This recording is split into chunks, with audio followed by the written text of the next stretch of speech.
Welcome to the Ultimate Property Management Virtual Masterclass Part 2, brought to you by Real Estate Investor.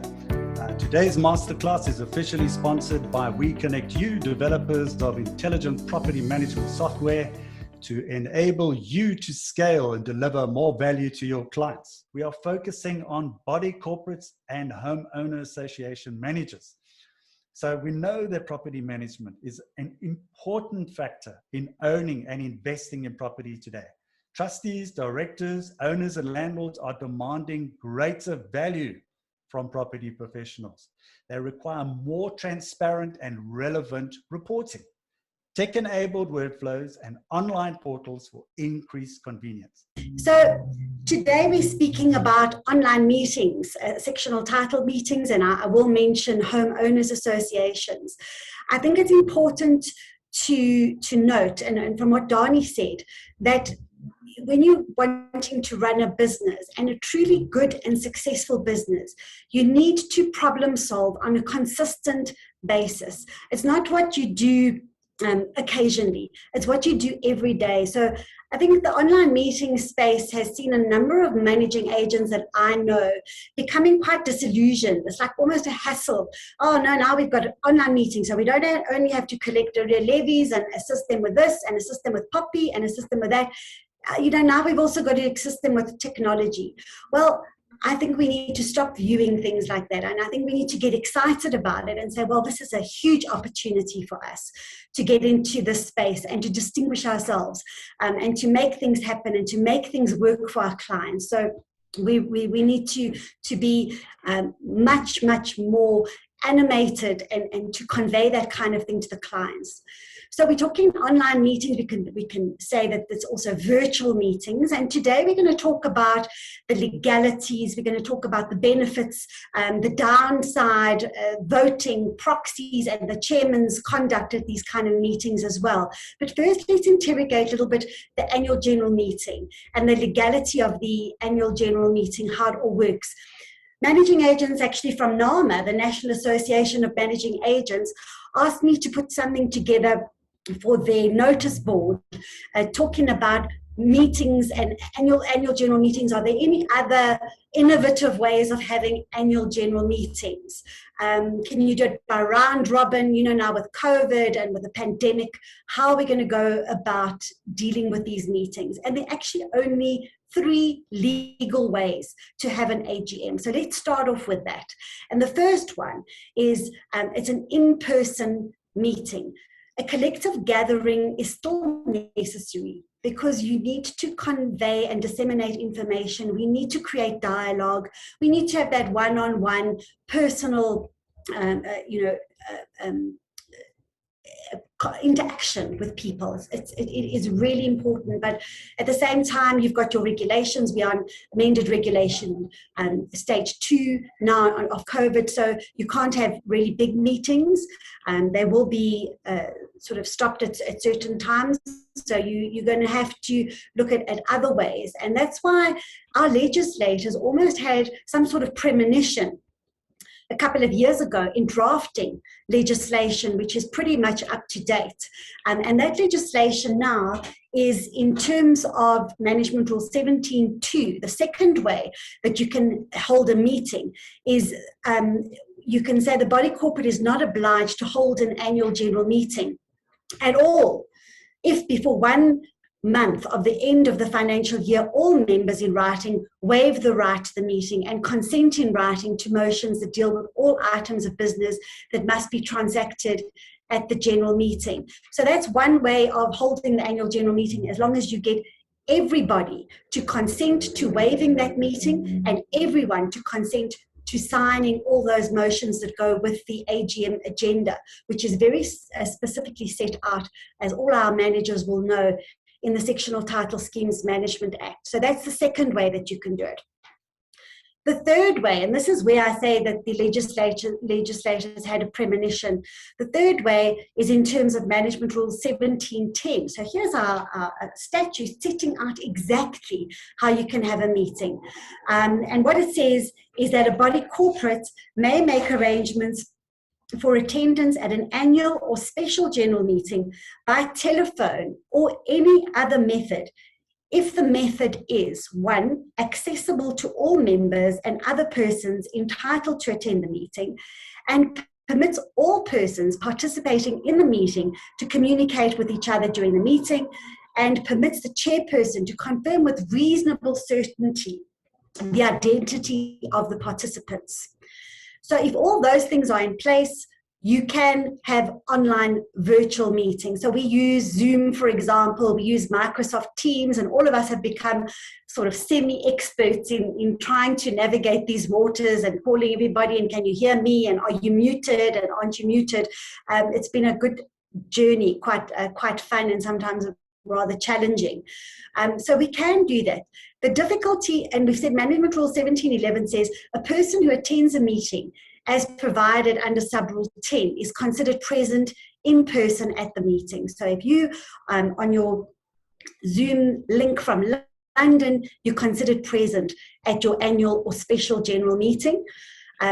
What we found in the past is that, dependent on the agendas of either the trustees or the owners in a body corporate meeting, you need to be quite sensitive as to sometimes the reluctance to hold meetings. People will say, oh, we don't have access to computers, we don't have data, we don't have this electronically, we're not happy.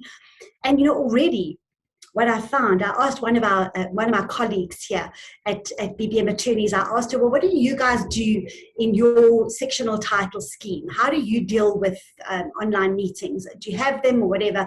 And I've got it here. She wrote to me and she said, hi, Marina, not really. We don't really have meetings. We've got a few people in the complex who despise computers and electronic equipment. It's only amongst the directors that we have our Zoom meetings. So, we've still got this reluctance to get involved. And I think that's very sad. We need to use our industry to drive the fact that there shouldn't be many other options. While we can have in-house meetings, etc., we really don't want to lose out on that communication. This is the future. This is the way to go. I mean, what an absolute pleasure. So that is really the third way in which you can have a meeting. So special general meeting, I've said, is Management Rule 17, 10, and 11. That's what we've just discussed. With trustees meetings, we've discussed in Management Rule 9A, and what that basically states is that trustees need to almost use their discretion to regulate meetings. So at this stage, trustees meetings are pretty much within the sort of realms of how trustees want to deal with it. Maybe they want to have phone calls, maybe they want to have in-house meetings. And just hot off the press, from an excerpt in the Community Scheme Ombuds Service magazine, is what they said in one of their articles. I'd like to read it to you. And this is specifically with regards to trustees meetings. The CSAS acknowledges that there are situations where persons may not have access to electronic media, or that they may not be conversant with such media, provided that the number of trustees is sufficiently limited and that all necessary precautions are taken to mitigate health risks. Trustees meetings can take place in person. So that's, again, all dependent on a number of factors. All right, now I'd like to talk about the benefits of online meetings. So online meetings reduce risk of spreading COVID-19 virus. That's got to be our top priority. I mean, surely, if you're not going to have that as a priority, then unfortunately, you're not headed in the right direction. Online meetings push us into the future of meetings. And again, as Marco also said, this is where it's going. Ultimately, we're not going backwards, we're only going forwards. The sky's the limit. They encourage inclusivity. And it's a word, again, I remember Dani from We Connect you using in one of our previous workshops, and it really resonated with me. Inclusivity is all important. At the end of the day, even if you have large sectional title schemes and homeowners associations where you've got so many hundreds of people, you're never going to get this kind of inclusivity at another meeting. So definitely the benefit is there. We've said it makes it easier to form quorums. There's no need to reconvene. I mean, how many times have people said to me, Marina, please try to put things forward from a legislative view to the powers that be to say we can't get our quorums. We've got to do our meetings as a matter of course. It's basically you just schedule it for the next week. So this is avoiding that. No traveling costs, no traffic jams. And for me, personally, the best thing is that people are on time, usually. If you're 1 minute late for an online or virtual meeting, and everybody's looking into the camera saying, oh, where's this one? Where's that one? So that really helps. Meetings can be recorded, all important, as you know. The flow of the meeting is improved, and the fewer irrelevant items are discussed. There's less chit-chat, and you guys know the people at meetings who want to ventilate all the problems they've ever had over the year at the meetings, whether it be a special meeting or a general meeting. You can keep it crisp and short. I've had one of our managing agents on our Women in Sectional Title webinars. They said to me that the meetings don't go over 40 minutes now. Before, they used to be 3-4 hours. And something I like is that suppliers or service providers can actually just zoom in to a meeting and put forward their presentations or present their proposals. So that's really awesome. And portfolio managers can also run multiple meetings. And I think that's great. So you've got particularly women portfolio managers who can run meetings at home.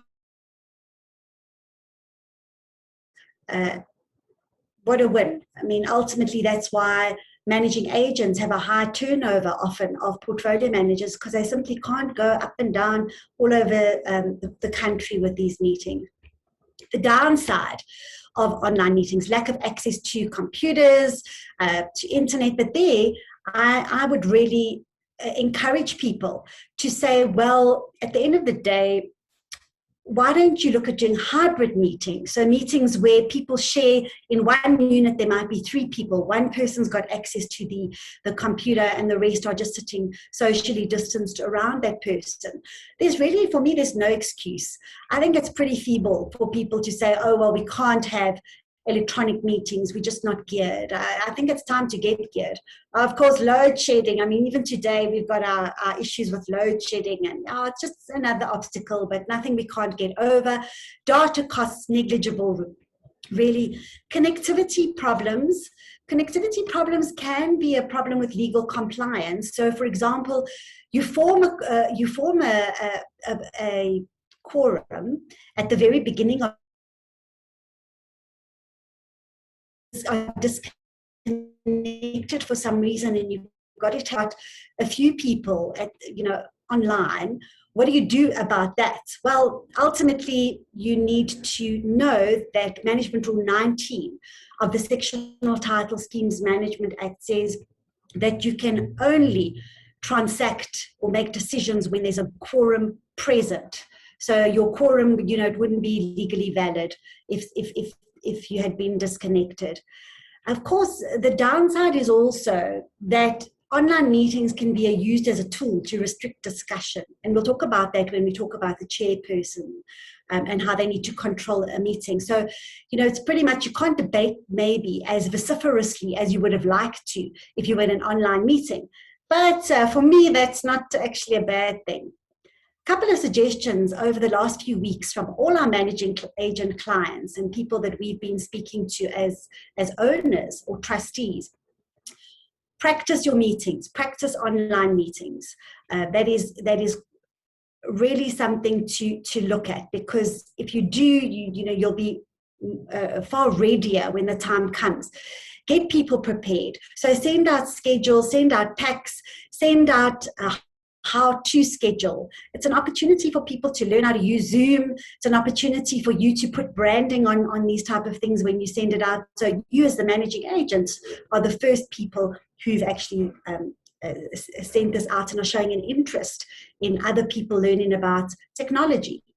Email resolutions that are to be decided on, send them out. There's less debate and talking around it at the meeting. People have seen it, they understand it, and most importantly, ask them to send you questions around it so that they can be answered before the time. Get experts to streamline in-meeting functionality. And that I've found in our webinars and the things that we're putting out from the attorney side, you need experts to surround you with these things. You can't do it all on your own, and it just makes things better. And take advantage of post-meeting communication. What a great opportunity for you to send out an action item list after the online meeting. I think it shows you really up to date and quite trendy. So proxies, something else, online meetings, people are worried about proxies. Nothing to be worried about. At the end of the day, you treat proxies in the normal course. Section 6.5 of the Sectional Title Schemes Management Act, and you read that together with Management Rule 25. We know that proxies must be in writing and must be delivered to the body corporate 48 hours before the meeting, or handed to the chairperson before at the start of the meeting. I think that's really only when your tricky start, get tricky. You need to try and email those proxies before the start of the online meeting. Otherwise, people could wonder where they are. Options for body corporate with regard to voting. And this is really the trickiest side of online meetings. Your voting, you need, again, expertise when it comes to voting. And options for bodies corporate have been, for example, pre-meeting electronic voting.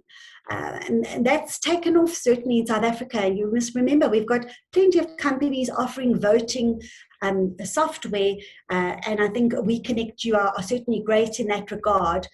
Pre-meeting electronic voting is taken over in the world. And in New South Wales, for example, in Australia, you've got a situation where you can't use pre-meeting electronic voting for certain instances. That's been legislated.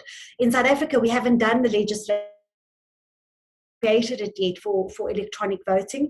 It should be coming soon. But you can even use the chat function on conference facility, as a very, very basic. And we all know it's mainly by PQ that you're voting now. So instead of having calculators and all sorts of things, get onto the apps and become professional. Okay, so now we want to talk about running this meeting. And it's quite a good meme. It says you can mute yourself or we can mute you. The choice is yours. How do you control a meeting? And that's important because the chairperson has that. And the chairperson's role would be great if everybody looked at Management Rule 18.3 of the Act. And I've taken out a few excerpts of a few sections, which says that a trustee must maintain order, regulate the orderly expression of views, and guide the members and other participants through the business of the meeting in accordance with the common law of meetings.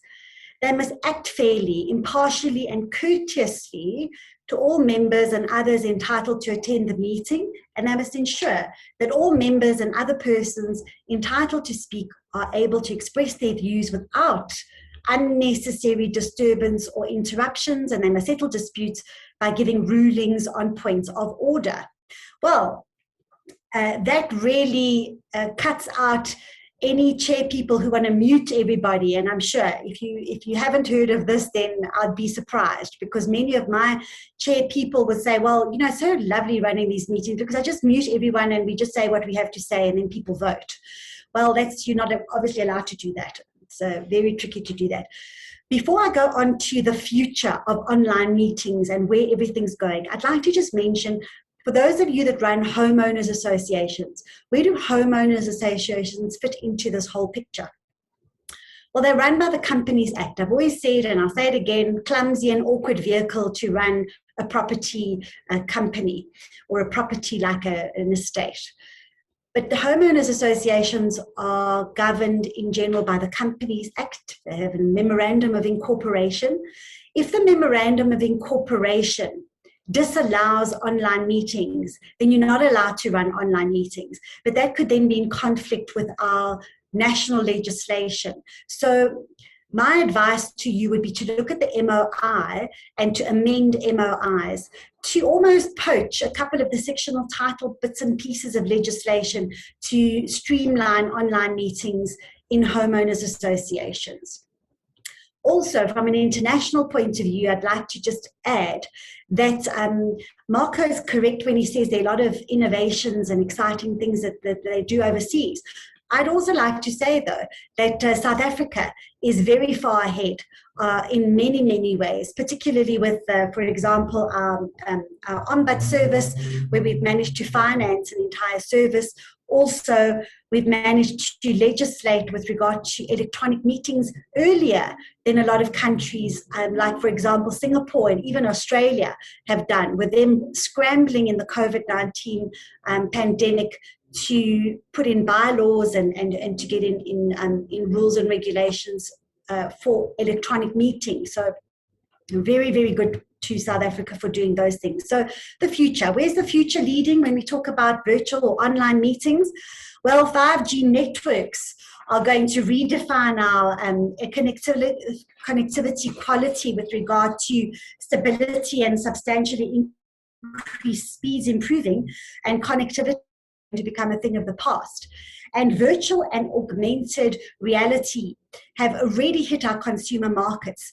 Microsoft HoloLens is a computer where you've got a computer within your headgear, and participants in videos can have physical presence in a virtual space. So can we afford not to go into this exciting space? I mean, just have a look at this. If you look at on the left of your screen, you've got this concept of holoportation, where you've got technology using 3D images where you can actually compress bodies and avatar-like sort of people, and they can all meet. You could even choose your avatar. These are going to be meetings in the future. It's amazing. Look at the second little picture there of somebody being, it's almost transported into somebody else's house. So you have a hologram that's really coming into your house. You can have all the trustees just sort of beaming in, like beam me in, Scotty, into your house. Although I don't know if you'd want them there. Maybe you just prefer the online meeting space. And look at the picture of the car. That's Ford.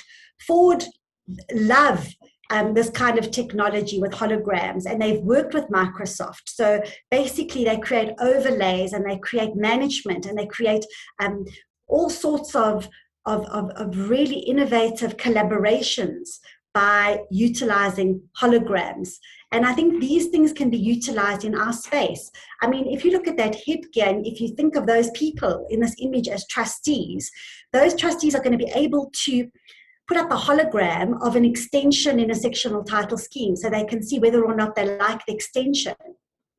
Or they're going to be able to say, oh, well, we've got to walk around the scheme as a hologram and see what maintenance needs to be done here, or how to work out our gardening, in the scheme, and how to do a whole lot of things. So for me personally, I would agree with the one-hit wonder Timbuk 3, who sang, "The future's so bright, I got to wear shades." I think that's where we're going. We've got to drive it. We've got to be innovative. And I'm excited, and I think as managing agents, you and us as attorneys, we're very lucky and very privileged to work in this industry. And thank you again to the organizers, to all the presenters, and to the sponsors for creating this potent sounding board in our real estate industry. Thank you so much. Thank you very much, Marina. I think that was really awesome insight specifically to meetings. Wonderful. And I think the knowledge that you're imparting to the body corporates, homeowners associations, is really awesome information. Thank you very much once again.